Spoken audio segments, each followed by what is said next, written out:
Union બજેટને લઈને રાજ્યના જળ સંપત્તિ મંત્રી ઈશ્વરસિંહ પટેલે પોતાની પ્રતિક્રિયા આપી છે। મંત્રી પટેલે જણાવ્યું કે આ બજેટ વડાપ્રધાન નરેન્દ્ર મોદીના નવા ભારતના વિઝનને સાકાર કરનારું બજેટ છે। તેમણે કહ્યું કે બજેટમાં યુવાઓ, ખેડૂતો, મધ્યમ વર્ગ અને ગરીબ કલ્યાણ પર વિશેષ ધ્યાન આપવામાં આવ્યું છે। ઇન્ફ્રાસ્ટ્રક્ચર, જળ સંસાધન વિકાસ, ખેતી અને ઉદ્યોગ ક્ષેત્રે કરાયેલી જોગવાઈઓથી રાજ્ય સહિત સમગ્ર દેશના વિકાસને નવી દિશા અને ગતિ મળશે। સંસદમાં બજેટ રજૂ કર્યું છે। આ બજેટને તમે કઈ રીતે જુઓ છો? દેશના યશસ્વી વડાપ્રધાન શ્રી નરેન્દ્રભાઈ મોદીજીના નેતૃત્વમાં આજે સતત 12મી વખતનું બજેટ રજૂ થઈ રહ્યું છે, ત્યારે આપના બજેટને આજના બજેટને ખૂબ આવકારું છું।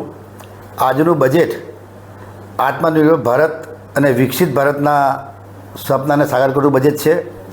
વિશ્વમાં માત્ર ભારત જ જ્યારે 7%નો આર્થિક વિકાસ દર મેળવી રહ્યો છે, ત્યારે એ જ નરેન્દ્રભાઈ મોદીજીના સક્ષમ અને સમર્થ નેતૃત્વનું ઉદાહરણ પૂરું પાડે છે। આજના બજેટમાં યુવાઓ, મહિલાઓ, કિસાનો, શ્રમિકો, મધ્યમ વર્ગ, નોકરિયાતો માટે આશીર્વાદ સમાન છે। સૌને રાહત આપનારું બજેટ છે।